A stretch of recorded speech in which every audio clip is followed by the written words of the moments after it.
Hello friends, welcome to our YouTube channel Shrey classes में। आज हम लोग कक्षा 10वीं का चैप्टर नंबर 6 पढ़ेंगे। इससे पहले वाले क्लास में हम लोग 6.3 कर रहे थे, जिसमें से क्वेश्चन बच गया था। ठीक है, हम लोग 9 क्वेश्चन बना चुके थे और 10वां क्वेश्चन हम बना रहे हैं। अगर आप लोगों ने पिछली क्लास नहीं देखा है तो सबसे पहले इस वीडियो के लिंक में डिस्क्रिप्शन में हम लोग दे चुके हैं। डिस्क्रिप्शन में जाके वहाँ देखिए कि पहले वाला क्लास क्या क्या बताए थे। ठीक है, उसमें से 1 से लेकर 9 तक क्लास हम कर चुके थे। आइए हम लोग करते हैं 10वां नंबर क्वेश्चन पे। तो 10वां नंबर क्वेश्चन में है क्या है, सी डी और जी एच क्रमशः एंगल ए सी बी और एंगल ई जी एफ के ऐसे समद्विभाजक हैं कि बिंदु डी और एच क्रमशः त्रिभुज ए बी सी और त्रिभुज एफ ई जी की भुजाओं ए बी और एफ ई पर स्थित है। यदि त्रिभुज ए बी सी समरूप है तो त्रिभुज एफ ई जी है, तो दर्शाइए कि 1 नंबर में है C D upon G H equal to A C upon F G. ठीक है, और 2nd नंबर में है त्रिभुज डी सी बी समरूप है त्रिभुज एच जी के। तीसरा निकालने बोल रहा है डी सी ए समरूप है एच जी एफ के। तो पहले नंबर हम करते हैं क्या है, इसमें 2 त्रिभुज दिया है। कितना त्रिभुज दिया है? 2 त्रिभुज। पहला त्रिभुज बनाते हैं, इसका त्रिभुज ए, ये पहला त्रिभुज बन गया। इसको हम छोटा बनाते हैं ना, 2 त्रिभुज है ना, 2 त्रिभुज का जिक्र किया गया है इसमें। तो 2 त्रिभुज का जब जिक्र किया गया है तो हम बनाते हैं 2 त्रिभुज। ये हो गया मेरा पहला, ठीक है। और ये क्या हो गया मेरा दूसरा। क्वेश्चन आप लोग अच्छे ढंग से पढ़िए, बहुत खतरनाक सवाल है ये। ए बी सी और उसके बाद इसका नाम पी क्यू आर। पहले क्वेश्चन अच्छे ढंग से पढ़ लेते हैं, ठीक है। पी क्यू आर है क्या है? एफ जी एच है, ई एफ जी है ना, ए बी सी। और क्या इसमें दिया हुआ फिगर? ऐसा कुछ ऐसा नहीं दिया हुआ ना। तो A B C, A B ए, इसका नाम देते हैं क्या, यहाँ से ले लेते हैं। इसका नाम ए, इसका नाम बी, इसका नाम सी और इसका नाम देते हैं क्या, इसका नाम जी, इसका नाम एफ और इसका नाम क्या, ई। मतलब ई F ji A B C. और इसमें एक चीज और बोला है, क्या कुछ बोल रहा है ना, इसमें क्या बोल रहा है, इसमें रसम द्विभाजक है बिंदु डी। अच्छा, ये जो द्विभाजक है मतलब सी से क्या कर रहा है, एक दूसरे को 2 पार्ट में इसको क्या कर रहा है, बांट रहा है ना। सम द्विभाजक मतलब क्या, बांटना। तो इसका मतलब ए बी सी, तो इस बिंदु का नाम क्या देते हैं, डी। कोई दिक्कत है? और देखो ई एफ जी, इसका सम द्विभाजक क्या है, एच है। क्या है? एच। कोई दिक्कत? अब आगे वो क्वेश्चन क्या है, उसके बाद करना क्या हम लोग हैं, क्या करेंगे बताओ, कोई बता सकता है? आगे अब करना क्या है, क्या करेंगे बताओ? 2000। ठीक है, अब देखो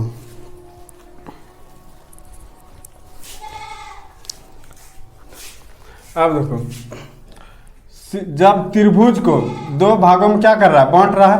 पहली त्रिभुज हुआ और ये क्या हुआ, दूसरी त्रिभुज। एक त्रिभुज को कितना भागों में बांट रहा है, 2 भागों में समद्विभाजक बोलेंगे। तो इसको भी बांट रहा है और इसको भी बांट रहा है। तो इसका मतलब त्रिभुज में पहले लिखेंगे त्रिभुज ए बी सी में समद्विभाजक है, समद्विभाजक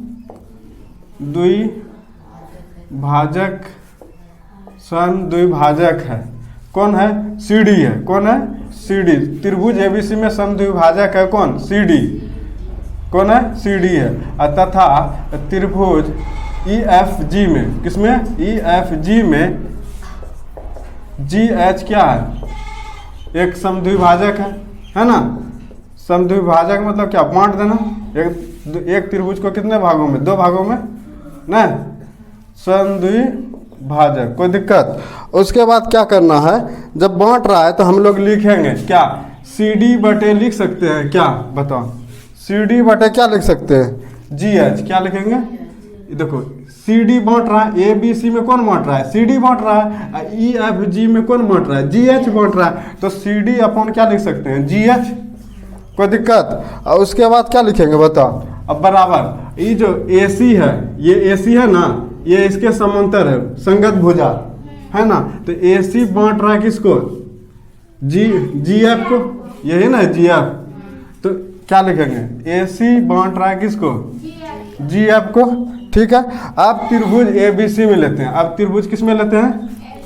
अब त्रिभुज यहाँ लिखेंगे वो अब त्रिभुज ABC में ना। आप देखो ABC में CD क्या है? समद्विभाजक है। ABC में CD क्या है? समद्विभाजक है। तथा EFG त्रिभुज, यहाँ तथा लिखते हैं, तथा त्रिभुज क्या? EFG का G में और GH क्या है? समद्वि। अभी जो क्वेश्चन में बोल रहा है वही हम लिख रहे हैं, ठीक है। और उसके बाद आप देखो ACD इक्वल टू देखो ACD कहाँ है? ये है ACD है ना, देखो ACD है ना, और उसके बाद BDC, मतलब त्रिभुज में दो भाग बांट रहा है ना। तो देखो DCB बोलो या फिर क्या बोलो? ACD बोलो, मतलब ACD हुआ और क्या हुआ? DCB। देखो हम लोग जब भी कोण लेते हैं ना तो बीच वाले में रखते हैं। जैसे हम क्या बोले? ACD बोले ना, इसका मतलब ACD बोले, इधर क्या बोले? DCB, तो DCB लेते, मतलब ये जो C बीच में आ रहा है ना, ये कोण को दर्शाता है। क्या दर्शाता है? कोण को, मतलब जहाँ एंगल बने, क्या बने? एंगल बने। ये देखो यहाँ पे एंगल बन रहा है ACB, यहाँ पे कौन बन रहा है? तो त्रिभुज DCB में यहाँ पर क्या बन रहा है? कौन बन रहा है, समझा? तो ये दो भागों में आपस में क्या कर रहा है? बांट रहा है। तो वही लिखेंगे क्या? त्रिभुज ACD, ठीक है। त्रिभुज ACD में तथा किसमें बताओ? तथा DCB में, है ना, एंगल DCB में। अब क्या करेंगे बताओ? DC में तो क्या कर रहा है? आप देखो ACD और DCB, तो जब यहाँ बांट रहा है तो कहाँ पे? ये अच्छा, ये समझाने के लिए बोल रहे हैं कि जब भी बनता है बीच में कौन बनता है? क्या बनता है? कौन बनता है। समझ में आया? देखो ACD के बीच में कौन बन रहा है? तो DCB, तो देखो बीच में C आ रहा है ना, C आ रहा है, तो इसका मतलब इसको कौन बन रहा है इधर, यहाँ। समझ में आया? कौन बन रहा है, तो इसका मतलब ABC में क्या हुआ? समद्विभाजक है, मतलब त्रिभुजे में ना बांट रहा है। तो हम लोग यहाँ कह सकते हैं क्या? तो हम लोग कह सकते हैं क्या? ABC का समद्विभाजक है ना। समद्विभाजक एक त्रिभुज को दो भागों में बांट रहा है। ये एक त्रिभुज इसको दो भागों में बांट रहा है, पहला पार्ट, ये दूसरा पार्ट, हो रहा है ना। पहले इतना सा नोट कीजिए, मेरे पास जगह है ना, तो ऊपर लिखेंगे ना। अब देखो उसी प्रकार जिस प्रकार इस त्रिभुज में किया ना, उसी प्रकार इस भी त्रिभुज करना है। देखो EFG का समद्विभाजक कौन है? GH है ना। तो लिखेंगे त्रिभुज EFG का, EFG में ना, EFG में कौन सा समद्विभाजक है? GH, ठीक है। EFG में GH समद्विभाजक है EFG का, किसका? EFG का। समझ में आया? त्रिभुज EFG में GH क्या है? समद्विभाजक है। यहाँ पे लिखेंगे समद्विभाजक, समद्विभाजक किसका? EFG का ना। त्रिभुज बोलो FG का, जब एक दूसरे का समद्विभाजक है तो इसका मतलब तो त्रिभुज में जब ये समद्विभाजक बन रहा है, ये एक त्रिभुज है, इसको क्या कर रहा है, बीच से समद्विभाजक कर रहा है, तो इसका मतलब ये पहला त्रिभुज, ये दूसरा त्रिभुज, तो पहला और दूसरा त्रिभुज के बीच यहाँ पर भी तो कोण बनता होगा, कुछ ना कुछ थीटा, यहाँ पर भी क्या बनता होगा, कोण बनता होगा, तो इसका मतलब एच एफ जी में यहाँ पर कोण बन रहा है। उसी प्रकार ई एच जी में भी यहाँ पे क्या बनता होगा, कोण बनता होगा। तो वही चीज लिखेंगे जो चीज बोले। तो इसीलिए चूंकि H F G angle H F G बराबर होगा किसके बराबर, ई एच जी के एंगल ई किसके एंगल ई, अच्छा बोले थे कोण बीच में लिखा जाता है, देखो एच एफ जी, तो इसका मतलब ये गलत है, एफ है, एफ तो यहाँ हो गया, कोण तो बन रहा है यहाँ ना, तो इसका मतलब ये गलत हो रहा है। तो इसका मतलब यहाँ से लेंगे एफ जी एच में, एफ जी एच में कोण बन रहा है, तब बराबर होगा किसके, एच जी ई के एंगल एच जी ई के। अब बन रहा है कोण, बीच में जी आ रहा है, तो इसका मतलब कोण बन रहा है यहाँ पे, एक दूसरे क्या समांतर हो गया। तो इसलिए किस में हो रहा है, तो त्रिभुज ई एफ जी के जब समांतर हो रहा है, चूंकि angle E F G H equal to angle H G में कोण बन रहा है ना, किस में, त्रिभुज ई एफ जी में, ई एफ जी में। क्लियर है। अब उसके बाद क्या करेंगे, तो ई एफ जी में क्या हो रहा है, ई एफ जी में समद्विभाजक बन रहा है, मतलब कि एक त्रिभुज क्या कर रहा है, बांट रहा है ना, दो भागों में बांट रहा है, तो क्या करेंगे, दो से भाग ना देंगे, बांट रहा है, समद्विभाजक है, अब ना हुआ समद्विभाजक है। अब देखो क्या करेंगे, इसको क्या मान लो, उसको फर्स्ट मान लो, और इसको क्या मान लो, सेकेंड मान लो। अगर कम लग गया तब एक और दो तुलना करने पर ना। अब क्या करेंगे बताओ, अब देखो इसमें क्या बोल रहा है कि चूंकि आप बोल रहा है ई एफ जी क्या समरूप हो गया, जब यहाँ पर भी कोण बन रहा है और यहाँ पर भी कोण बन रहा है, तो इसका मतलब क्या, आपस में समरूप रहा, संगत भुजा आपस में बराबर हो रहा है। जब त्रिभुज में क्या होता है, संगत भुजा आपस में बराबर है, तो उसका संगत कोण भी आपस में क्या होगा, बराबर होगा। तो यहाँ संगत कोण आपस में क्या हो रहा है, यहाँ बराबर हो रहा है। कोण हम ला दिए फ्रॉम ए से ना, तो ई एफ जी समरूप है किसके, ए सी बी के, ए सी बी के, हो गया समरूप हम लोग दिखा दिए। अब क्या दिखाएंगे बताओ, अब ए सी डी में, अब देखो यहाँ भी तो 90 डिग्री बनता होगा, ये लंब का कम करेगा और ये भी क्या करेगा, लंब का कम करेगा, ये भी तो हमको दिखाना होगा। तो ये इसको दिखाने के लिए क्या करेंगे, ए सी डी बराबर है किसके, बताओ, A C D angle A C D बराबर है, ए सी डी बराबर है किसके, एफ जी एच के एंगल एफ जी एच के। अब क्या करेंगे, तो उसी प्रकार डी सी बी में उसी प्रकार डी सी बराबर है किसके, एच एफ जी में ना, एंगल एच एफ जी में। इसको मान लो क्या, अच्छा इसको समीकरण 1 मानो, इसको समीकरण 2 मानो, ठीक है। अब इसको क्या करेंगे, तुलना करेंगे, क्या करेंगे, तुलना करेंगे। पहले क्या लिखेंगे, त्रिभुज डी सी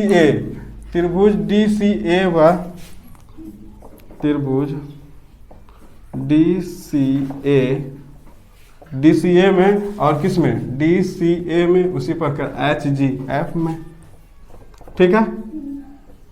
पहले इतना सा नोट, उसके बाद आगे। अब देखो, अब हमको इसमें करना क्या है, अब देखो ये त्रिभुज है, देखो एंगल ए और एंगल एफ को क्या करना, हमको दिखाना होगा, तभी तो ये क्या होगा, समरूप होगा। ऐसे तो होगा ना, दो समद्विभाजक क्या होता है, जब त्रिभुज में क्या होता है, संगत भुजा आपस में बराबर होता है, उसका संगत कोण भी आपस में क्या होता है, बराबर होता है। इसीलिए हमको कोण पहले एंगल ए को दिखाना होगा, एंगल बी को। तो देखो डी सी ए में क्या होगा, डी सी ए बराबर होगा किसके, एच जी एफ के, एंगल एच जी एफ के। तो इसका मतलब ये एंगल ए और ये एंगल ए संगत कोण आपस में क्या होगा, बराबर होगा। तो चूंकि angle A equal to angle F आपस में क्या होगा, बराबर होगा, ठीक है। तभी यह क्या कहलाएगा, समरूप कहलाएगा। तो इसीलिए मतलब इसीलिए ए बी सी समरूप है किसके, ए बी सी समरूप है किसके, ई एफ जी के, ई एफ जी के। क्लियर है। देखो दो कोण आपस में क्या कर दिए, बराबर कर दिए, तो तब ना ए बी सी समरूप हो गया किसके, ई एफ जी के, ई एफ जी के हो गया ना। अब देखो ए सी डी हो गया एफ जी एच में, ए सी डी। अब देखो त्रिभुज ए सी डी में तथा क्या ए सी डी, उसके बाद क्या एफ जी एच में, सॉरी इसको बराबर कर देते हैं, angle A C D equal to होगा एफ जी एच के, एंगल एफ जी एच के, ठीक है। समीकरण 1 से इसको लिखे हैं, ठीक है। समीकरण 1 से लिखे हैं, किससे, एंगल से, चूंकि एंगल से। समीकरण 1 में देखो दिया, देखो अब देखो त्रिभुज क्या लिखेंगे, त्रिभुज डी सी ए क्या होगा, डी सी ए समरूप है, डी सी ए समरूप है किसके, एच जी एफ के। जब एंगल दिख गया तो इसका मतलब एच जी एफ से, देखो ये कौन आपस में बराबर किया ना, तो इसीलिए एंगल से क्या, डी सी ए और क्या एच जी एफ से। अब देखो डी सी को लिख सकते हैं, डी सी बटे क्या लिखेंगे, एच जी। अब बराबर है किसके, इसके सी ए के और जी एफ के, सी ए के किसके, जी एफ के। जब दो कोण आपस में है, हाँ एफ होगा, जब दो कोण आपस में बराबर होता है तो तीसरा कोण ऑटोमेटिक क्या होता है, आपस में बराबर होता है। देखो डी सी हुआ, अब बटे में क्या जी एफ हो गया, सॉरी एच जी हो गया, ठीक है। अब बराबर होगा किसके, सी ए के, अब बराबर कौन होगा, जी एफ के। समझ में आ, उसी प्रकार अब क्या हो जाएगा, डी एफ बराबर क्या हो जाएगा, एच एफ के। समझा। जब दो कोण आपस में बराबर होता है, तीसरा कोण ऑटोमेटिक क्या होता है, बराबर हो जाता है, ठीक है। तो इसको क्या लिखेंगे बताओ, इसको तो डी सी बटे एच जी बराबर लिख सकते हैं। यह जब एक दूसरे के बराबर हो गया तो इतना बराबर इतना लिख सकते हैं। तो डी सी बराबर क्या लिखेंगे, सी ए, अब बटे में एच जी बराबर क्या लिखेंगे, जी ए, ठीक है। कोई दिक्कत, आप इतना सा नोट करो। अब देखो, अरे इसी को सीधा करके लिख दे, सीधा करके डी सी को सीधा करके क्या लिख सकते हैं, सी डी लिख सकते हैं, और जी एच को एच जी को क्या लिख सकते हैं, जी एच लिख सकते हैं। और इसके बाद सी ए को सीधा करेंगे क्या होगा, ए सी। उसी तरह जी एफ है जिसको एफ जी लिखेंगे। यही बोल रहा था, प्रूव करने बोल रहा था स्टार्टिंग में।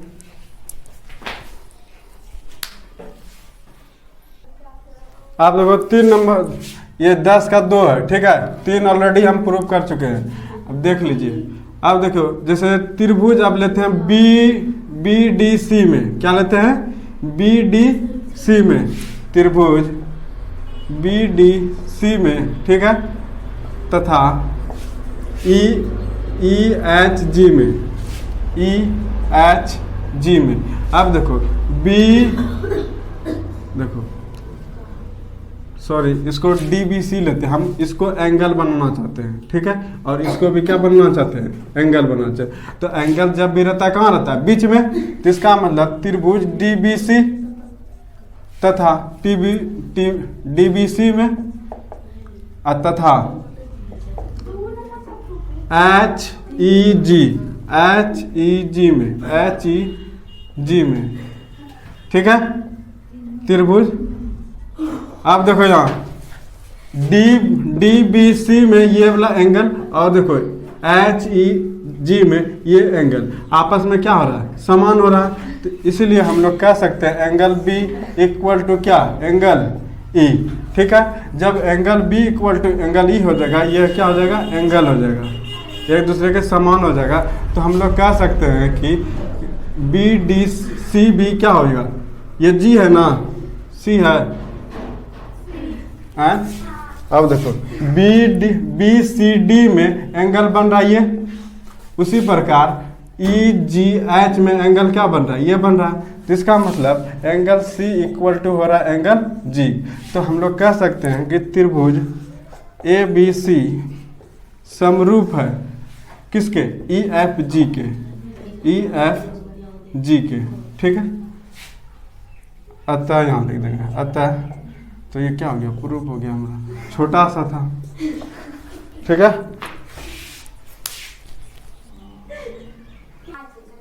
चलो 11 नंबर क्वेश्चन में है, आकृति में AB बराबर वाले एक समद्विबाहु त्रिभुज ABC की बढ़ाई की भुजा CB पर स्थित E एक बिंदु है।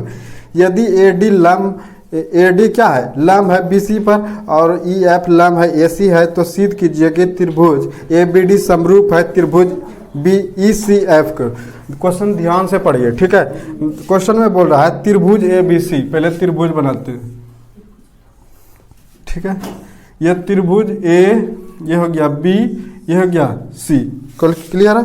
उसके बाद बढ़ाई गई CB पर स्थित है, अच्छा CB पर, इसको बोलते हैं थोड़ा सा बढ़ाइए, आप क्या कीजिए, बढ़ाइए। मान लो बढ़ा करके यहाँ पे लाए, तो बढ़ा दिए, तो उसके बाद बढ़ाने पर क्या बोलता है, CB पर स्थित E बिंदु है, ये जो बढ़ा के यहाँ आया ना, इस बिंदु का नाम क्या है, E है, ठीक है। यदि AD लंब है किस पे, BC पे, BC कहाँ है भाई, अच्छा यहाँ, ये हो गया BC, A यहाँ, D लंब है, मतलब ये लंब है, जो ये लंब जो ऊपर से गिरा इसका नाम क्या हो गया, D। तो इसका लंब क्या हो रहा है, 90 डिग्री कौन बन रहा है, ठीक है। उसके बाद बोल रहा है और EF परपेंडिकुलर है AC पर, EF जो है परपेंडिकुलर है AC पे, ये हो गया AC, और E किस पे परपेंडिकुलर है, F पे, AC पर है। यहाँ पर जो टच किया, प्रतिच्छेद किया हुआ, इसका नाम क्या हो गया, F हो गया। कोई दिक्कत, ऐसा बन गया फिगर, बन गया फिगर। और एक चीज बोलता है कि सिद्ध कीजिए कि, क्या बोलता है, सिद्ध कीजिए, दिया हुआ है, सिद्ध करें क्या है, त्रिभुज ABD क्या है, ABD समरूप है, क्या है, समरूप है त्रिभुज ECF के ना।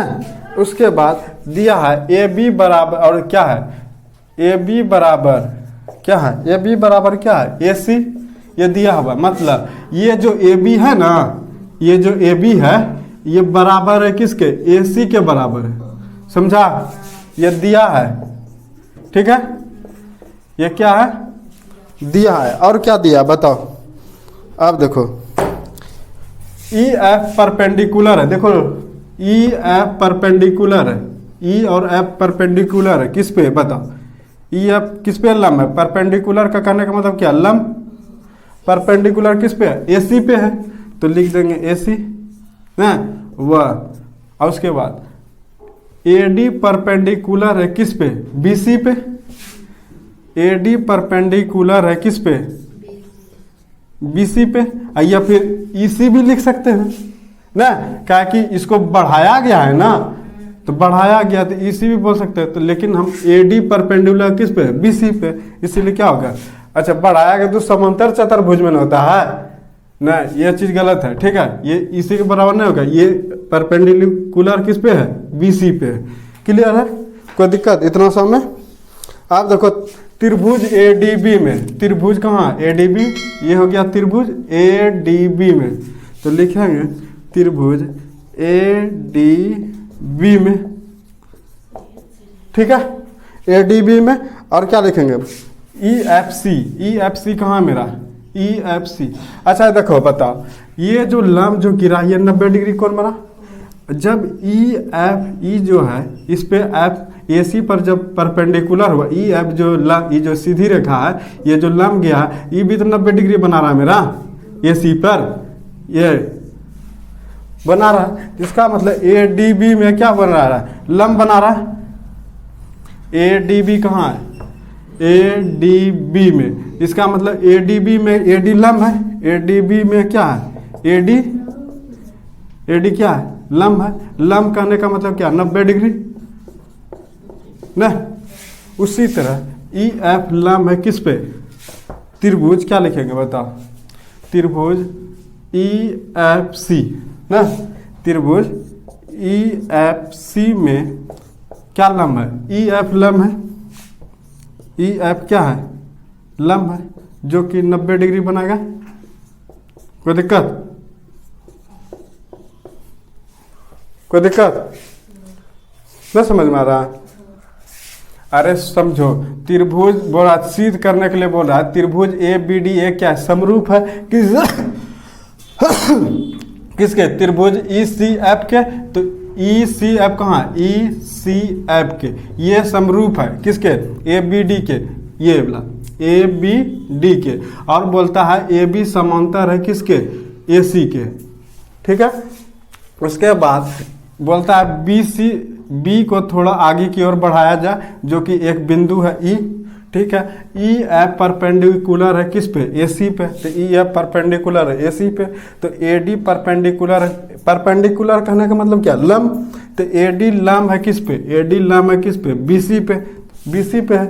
उसके बाद त्रिभुज ADB में, त्रिभुज ADB क्या है, ADB में तो क्या है, AD लंब है कि ना, 90 डिग्री कम बन रहा है। त्रिभुज ADB में क्या कर रहा है, AD लंब बन रहा है, 90 डिग्री बन रहा है। उसी प्रकार EFC में, तो EFC में तो यहाँ क्या बन रहा है, जब यहाँ से लंब गया तो ये भी तो 90 डिग्री बना रहा है, तो ये क्या बन रहा है, लंब बना रहा है।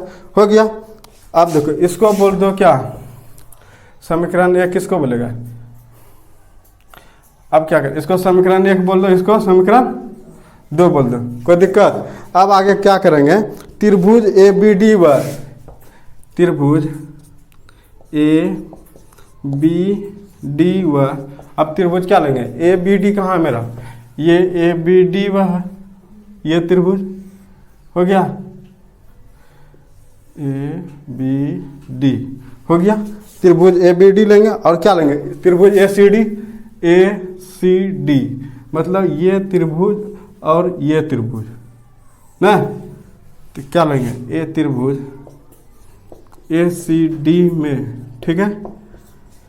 अब आगे क्या लिए हैं, आगे लिए हैं जब ABD बराबर है, ABD बराबर किसके, ACD के। देखो ये त्रिभुज है ना, ABD बराबर है किसके, त्रिभुज ACD के। बोला था ना AB समांतर है किसके, AC के। तो इसीलिए तो ABD बराबर त्रिभुज ABD बराबर किसके होगा, ACD के, ACD के, ठीक है। हो गया। अब जब हो गया तो इसको क्या बोलते हैं, ये समीकरण 2 से हुआ, ये किससे हुआ, समीकरण 2 से, ठीक है। आगे जगह है, अब क्या करेंगे बताओ, कंपेयर कर देंगे। अब देखो क्या करेंगे, EFC ADB कहाँ है, अब देखो ADB EFC मतलब ये त्रिभुज और ये त्रिभुज EFC आपस में क्या है, बराबर है। त्रिभुज ADB इक्वल है किसके, EFC के। त्रिभुज EFC सी के, ठीक है। उसके बाद ये हो गया समीकरण 1 से, ये हो गया किससे, समीकरण 1 से हो गया। जब समीकरण 1 से हो गया तो हम लोग अब क्या होगा, एंगल से हो गया, मतलब ये कोण और ये कोण हो गया। तो जब एंगल से हो गया, इसीलिए अतः एंगल से तो हम लोग कह सकते हैं कि त्रिभुज ABD समरूप है किसके, त्रिभुज ECF के, ठीक है। यही बोल रहा था समरूप दिखाने के लिए। देखो दो लंब दिख गया, ये लंब दिखा, ये भी लंब दिखा। जब दो लंब आपस में क्या हो गया, बराबर हो गया, तो क्या कहलाता है, समरूप कहलाता है ना। भुजा भी आपस में क्या हो गया, बराबर हो गया। AB बराबर क्या हो गया, AC। तो दो संगत भुजा आपस में क्या हो गया, बराबर हो गया, ठीक है। तो वह क्या होगा, समरूप कहलाता है, समरूप दिखाया।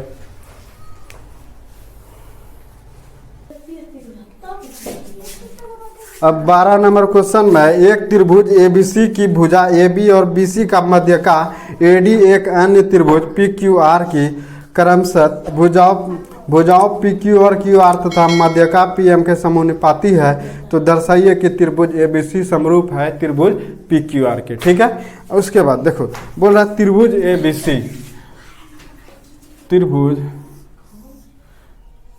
त्रिभुज क्या है, ABC है, ABC है।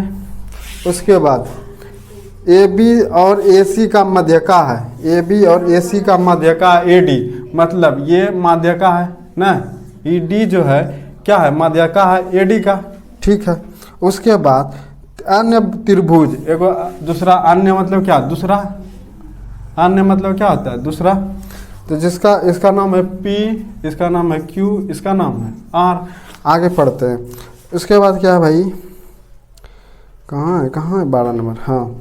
भुजाओं PQ और QR तथा माध्य का PM के समानुपाती है, मतलब ये ऊपर से क्या दे रहा है, माध्य का रहा है ना, माध्य का है। PM क्या हो गया, माध्य का हो गया किसके, PQM के और PMR के ना, इस त्रिभुज के बीच के माध्य का हो गया। उसके बाद बोल रहा है तो दर्शाइए कि त्रिभुज ABC क्या है, त्रिभुज PQR के। पहले लिखेंगे दिया है, क्या लिखेंगे, दिया है, ठीक है। AB बटे, देखो ये एक दूसरे क्या हुआ, बराबर है ना। संगत भुजा आपस में क्या है, त्रिभुज में बराबर है, तो हम लोग लिख सकते हैं AB बटे क्या लिख सकते हैं, PQ लिखेंगे, कोई दिक्कत। उसी प्रकार AC बटे क्या लिखेंगे, PR। संगत भुजा आपस में क्या होता है, बराबर होता है, तो इसीलिए AC बटे क्या लिखेंगे, PR। उसी प्रकार ये भी लिखेंगे ना, BC बटे क्या लिखेंगे, क्या लिखेंगे बताओ, BC बटे क्या है, QR। अगर ये नहीं लिखे, ठीक है, QR हो गया, कोई दिक्कत। अब देखो ABC के माध्यक है, क्या है, त्रिभुज ABC का माध्यका है ना, माध्यका AD है ना, AD है, तथा त्रिभुज PQR का माध्यका क्या है, माध्यका क्या है, PM है। कोई दिक्कत, इतना समय कोई दिक्कत बताओ, कोई दिक्कत नहीं है। जब माध्यका है तो इसका मतलब देखो ये त्रिभुज है ना, त्रिभुज को दो भागों में क्या कर रहा है, विभाजित कर रहा है, समद्विभाजक कर रहा है। मतलब AD का कहने का मतलब माध्यका के वजह से ना ये त्रिभुज दो भाग में डिवाइड हो रहा है, एक भाग दो भाग। अगर हम लोग BD बराबर क्या लिख सकते हैं, कोई बताएगा, BD बराबर लिख सकते हैं BC का क्या, माध्यका विभाजित कर रहा है। मतलब ये जो BD जो है, ये जो BD बराबर पूरे का आधा कर रहा है, ये पूरे का क्या कर रहा है, आधा कर रहा है, मतलब माध्यक कर रहा है। तो इसीलिए BD बराबर BC बटे 2। उसी प्रकार सिमिलरली, उसी प्रकार यहाँ लिखेंगे, उसी प्रकार QM इक्वल टू क्या लिख सकते हैं, QM इक्वल टू क्या लिख सकते हैं, QR का आधा अच्छा एक चीज, बी डी बराबर बी सी बाई 2 हुआ तो बी सी बराबर क्या होगा, कोई बताएगा? तो बी सी बराबर क्या होगा? ये क्रॉस मल्टीप्लिकेशन हो जाएगा, 2 गुना बी डी लिख सकते हैं, कोई दिक्कत? उसी तरह अब क्यू एम बराबर क्या है, क्यू आर बटे 2 है, तो क्यू आर का वैल्यू निकालेंगे कैसे बताओ तो? ये बटे में तो ये भी बटे में, तो क्या होगा, कोना कोने कोना क्रॉस मल्टीप्लिकेशन 2 गुना क्यू एम, तो 2 गुना क्या हो गया क्यू एम, 2 क्यू एम हो गया ना, कोई दिक्कत? इतना सब कोई दिक्कत हुआ है? अब देखो प्रूफ क्या करने बोल रहा है, सिद्ध क्या करने बोल रहा है, क्या लिखेंगे? सिद्ध करने के लिए सिद्ध करें, क्या सिद्ध करने बोल रहा है, किताब में क्या बोल रहा है बताओ तो? त्रिभुज ए बी सी समरूप है किसके? त्रिभुज पी क्यू आर के। ये क्या बोल रहा है, प्रूव करने बोल रहा है। ये सब तो किताबें में दिया हुआ था ना, तो जब समरूप बोल रहा है तब उसके बाद क्या करेंगे, मतलब भुजा का अनुपात दिया हुआ ना, मतलब साइड का अनुपात दिया है, साइड का क्या अनुपात दिया है, मतलब भुजा का अनुपात दिया है, सीधा बात। तो भुजा का अनुपात दिया है, भुजा का अनुपात दिया है ना। अब मेरे पास जगह है नहीं, तो पहले इतना सा नोट कीजिए, उसके बाद ठीक है। क्या आंसर रही है? अब देखो, अब लेंगे, अब क्या लेंगे, त्रिभुज ए बी डी में क्या लेंगे, ए बी डी में, त्रिभुज ए बी डी में, ठीक है, तथा अब क्या लेंगे, पी क्यू एम में, त्रिभुज पी क्यू एम में, कोई दिक्कत? अब देखो ए बी बराबर कर सकते हैं पी क्यू, बोलो ए बी बराबर कर सकते हैं, संगत भुजा आपस में बराबर होता है, ए बी बटे क्या लिख सकते हैं, पी क्यू लिख सकते हैं। उसी प्रकार ए डी बटे लिख सकते हैं पी एम, ए डी बटे पी एम, कोई दिक्कत? और उसके बाद बी सी बटे क्यू आर लिख सकते हैं, बी सी बटे, कोई दिक्कत? ठीक है, ए बी बटे P Q equal to A D upon P M equal to, देखो बी सी का वैल्यू निकाले थे, कितना निकाले थे, 2 गुना कितना निकाले थे, देखो जल्दी बताओ, 2 गुना बी डी, पी एम का वैल्यू कितना निकाले थे, 2 गुना क्यू एम निकाले थे, और ये 2 कैंसिल, तो इसका मतलब मेरे पास क्या बचा, ए बी बटे पी क्यू बराबर, यहाँ पे लिखेंगे ना, क्या लिखेंगे, कुछ नहीं लिखेंगे, ए डी बटे पी एम, बी डी बराबर क्या हो गया, क्यू एम हो गया, इतना सा बचा। उसके बाद अतः हम लोग क्या दिखा दिए, एस एस एस से, मतलब भुजा भुजा भुजा से दिखा दिए, तो कह सकते हैं आप त्रिभुज ए बी सी समरूप है त्रिभुज पी क्यू आर के, यही तो बोल रहा था प्रूव करने हैं। तो अब लिखेंगे क्या, अब इसीलिए त्रिभुज ए बी सी व त्रिभुज पी क्यू आर, ठीक है। उसके बाद क्या करेंगे, अब देखो ए बी सी है ना, इसका मतलब देखो यहाँ पहले समझो, ए बी सी है, सॉरी ए बी सी है, तो इसका मतलब क्या बोले थे, बीच वाले को क्या दर्शाते हैं, कोण, याद है, बीच वाला की बी क्या दर्शाते हैं, कोण। तो ए बी सी, सो यार ए बी सी, उसी तरह पी क्यू आर, त्रिभुज पी क्यू आर में, इसका मतलब पी क्यू आर जो आया, इसका मतलब ये कोण को दर्शाते हैं, 2 संगत भुजा आपस में क्या कर दिए, बराबर कर दिए। जब त्रिभुज में 2 संगत भुजा आपस में बराबर हो गया, तो कोण को भी तो दिखाना होगा, 2 संगत कोण आपस में क्या होता है, बराबर होता है। तो ये भुजा एस एस से हम दिखा दिए, ए बी बराबर है किसके, पी क्यू के, ए सी बराबर है किसके, पी आर के, अब बी सी बराबर है किसके, क्यू आर के ना, ए डी बराबर दिखा दिए पी एम के, भुजा तो दिखा दिए, अब तो कोण भी दिखाएंगे ना। तो इसका मतलब त्रिभुज ए बी सी में ये वाला कोण और त्रिभुज पी क्यू आर में ये वाला कोण ना।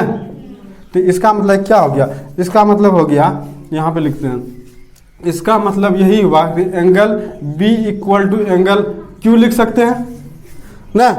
एंगल पी बटे क्या लिखेंगे, एंगल क्यू। तो इसीलिए हम क्या लिखेंगे अब, ए बी बटे क्या लिखेंगे, पी क्यू इक्वल टू क्या लिख सकते हैं, ए डी बटे पी एम हो गया। और क्या लिखेंगे, अब देखो ये भी लिख सकते हैं या फिर ये भी लिख सकते हैं, ये भी प्रूव किया। प्रूव करने क्या बोला था, प्रूव करने क्या बोला था, देखो किताब में प्रूफ में क्या दिया, ए बी सी समरूप है त्रिभुज किसके, पी क्यू आर के, यही बोला था।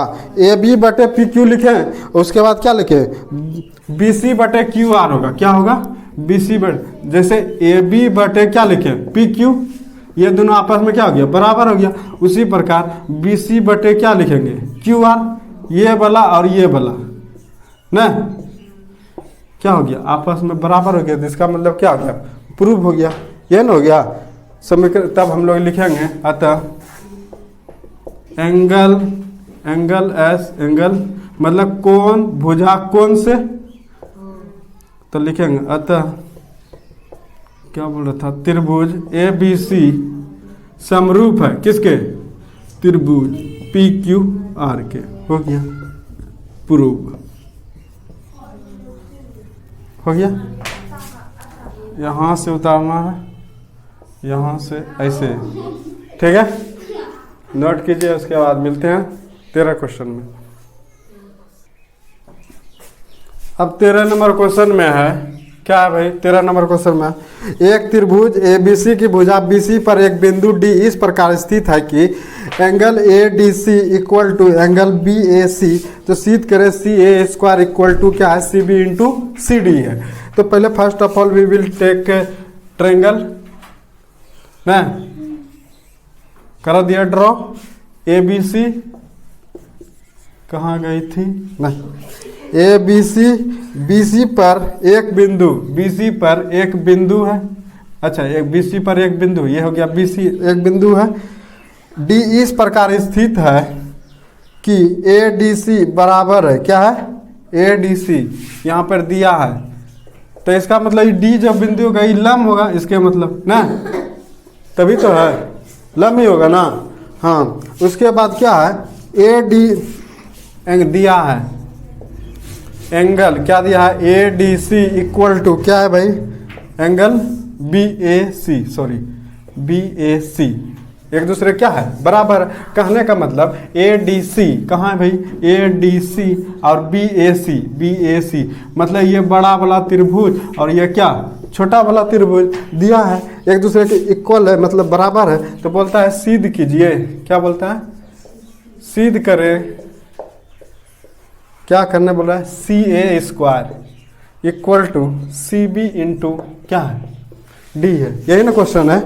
आप देखो त्रिभुज क्या ले लेंगे, बताओ को क्या लेंगे, त्रिभुज बराबर ए, त्रिभुज क्या लेंगे बताओ, ए डी सी, त्रिभुज क्या ले लेंगे, ए डी, सॉरी त्रिभुज क्या लेंगे, अच्छा ये त्रिभुज ले लेंगे, त्रिभुज ए डी सी, ये वाला त्रिभुज ए डी सी, तो यहाँ लिखेंगे तो त्रिभुज ए डी सी अब बराबर है किसके, बी ए सी के, बी ए सी के क्या है, बराबर है ना, यहाँ दिया है ना, ए डी सी बराबर है किसके, त्रिभुज बी ए सी के, ये बराबर है।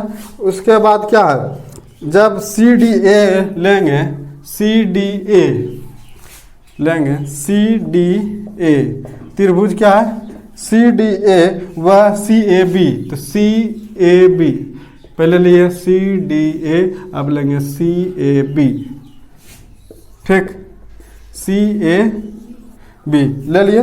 जब ले लिए इसका मतलब एंगल ए और एंगल डी आपस में क्या हो गया, बराबर हो गया, क्या हो गया, एंगल डी। देखो सी डी ए में मतलब सी डी ए में ये वाला एंगल ले रहा है, जब सी डी ए ले रहे हैं तो ये बीच वाला कौन बन रहा है ना, है क्या बोल रहे थे, बीच वाला जो लिखा जाता है इसको कौन मानते हैं, इसका मतलब सी डी ए, ये कौन बन रहा है, उसी प्रकार सी ए बी है, तो इसका मतलब सी ए बी, ये पूरा त्रिभुज में ये कौन बन रहा है, इसका मतलब ये angle A equal to angle D कह सकते हैं ना, एंगल ए इक्वल टू क्या कहेंगे, एंगल डी, एंगल डी। जब ले लिए हम लोग कह सकते हैं, देखो इसमें भी बड़े वाले त्रिभुज में भी सी दिख रहा है और छोटे वाले में सी बन रहा है, ये भी कोण बन रहा है। मतलब बड़े वाले त्रिभुज में कोण बन रहा है और ये सी डी ए में भी क्या बन रहा है, कोण बन रहा है। इसका मतलब बड़े वाले त्रिभुज में भी और छोटे वाले भी त्रिभुज, ये भी त्रिभुज में क्या बन रहा है, सी बन रहा है। इसका मतलब सी उभयनिष्ठ हो गया, कॉमन हो गया। तो हम लोग लिखेंगे angle C equal to angle C. कैसे हो गया, कॉमन उभयनिष्ठ कोण, उभयनिष्ठ कोण, ठीक है, उभयनिष्ठ कोण हो गया। जब उभयनिष्ठ कोण गया तो हम लोग कहेंगे अतः एंगल से ना, एंगल मतलब क्या, कोण से। यहाँ पर भी कोण बना, यहाँ भी कोण बना। अब बड़े वाले त्रिभुज का भी ये कुछ सी कॉमन आ रहा है ना, देखो यहाँ सी कॉमन आ रहा है, इसका मतलब एंगल बन रहा है। तो बड़े वाला का भी एंगल बन रहा है और इसका भी एंगल बन रहा है, छोटे वाला का भी ना। तो इसका मतलब उभयनिष्ठ हो गया। इसीलिए तो हम लोग यहाँ पर उभयनिष्ठ लिखे, एंगल सी बराबर एंगल सी, इसलिए एंगल से ना, नियम से। तो जब लॉ लगा दिए तो उसके बाद क्या लेंगे, त्रिभुज हम कहेंगे त्रिभुज सी डी ए, क्या सी डी ए उभयनिष्ठ है किसके, सी ए बी के ना, सी ए लिखेंगे त्रिभुज सी ए बी के। कोई दिक्कत, जब हो गया तो अब क्या लेंगे, अब जगह है ना, कहाँ लिखें, पहले इतना सा नोट कीजिए। उसके बाद अब देखो यहाँ तक निकाल दिए थे। अब देखो सी डी बटे सी ए लिखेंगे, सी डी बटे सी ए लिख सकते हैं, भुजा बटे भुजा ना। उसी प्रकार डी ए बटे क्या लिखेंगे, बताओ, डी ए बटे क्या लिखेंगे, ए बी बराबर है, डी ए बटे क्या है, ए बी बराबर है। उसी प्रकार सी ए बटे सी बी, सी ए बटे सी बी जब एक दूसरे के बराबर हो गया तो हम डायरेक्ट ऐसे लिख सकते हैं, सी ए बटे, सॉरी क्या लिखे यहाँ पे, सी डी बटे, यहाँ डीन होगा, हाँ। जब ऐसे लिख सकते, अगर 2 बराबर 2 है तो डायरेक्टली हम नहीं लिख सकते हैं 2 बराबर 2, जब एक दूसरे इक्वल है ऐसे होगा। जैसे 2 बराबर 3 है, ऐसे 2 बराबर क्या है, ये फॉलो नहीं करेगा। जैसे 2 बराबर 2 है ना, तो डायरेक्ट नहीं लिख सकते हैं, ए बराबर है, जैसे न समझा, जैसे ए बी बराबर सी ए है ना। जब ये इसके बराबर है, ये इसके बराबर है, तो डायरेक्टली तो लिख सकते हैं ए बी बराबर सी ए है। जब ये भी फॉलो करेगा, क्यों नहीं करेगा। जैसे 2/6 2/8 है, जब 2 बराबर 6 है तो 6 बराबर 8 है, तो 2 बराबर भी तो 8 लिख सकते हैं डायरेक्ट, न समझ में आया है, रो कह रही है। तो उसी प्रकार जब ये इसके बराबर, ये इसके बराबर, तो हम लोग इसके बराबर डायरेक्ट हम इसके बराबर लिख देते हैं, सी डी बटे क्या, सी ए, सी डी बटे सी ए। अब बराबर डायरेक्ट यही लिख देते हैं, सी ए बटे सी बी ना। अब देखो क्या करेंगे, क्रॉस मल्टीप्लिकेशन करेंगे। क्या करेंगे, कोना कोने गुना, ये इसके साथ गुना होगा, ये इसके साथ गुना होगा, सी ए गुना सी ए हो गया। और उसके बाद ये ऐसे सी डी गुना सी बी, सी ए गुना सी ए, तो सी ए का स्क्वायर ना। देखो ये बेस ये बेस ये भी बेस, न कुछ तो एक न कुछ तो एक छुपा रहता है, गुना में पावर जुटता है, तो 1 1 कितना होगा 2, समझ में आया। उसके बाद सी डी इंटू क्या होगा सी बी, यही तो प्रूव करने बोल रहा था, हो गया था। तो लिखेंगे हैंस प्रूव्ड, क्या लिखेंगे, हैंस प्रूव्ड। ठीक है, आज के लिए रखते हैं इतना ही, मिलते हैं नेक्स्ट क्लास में। तो मिलते हैं नेक्स्ट क्लास में, ठीक है।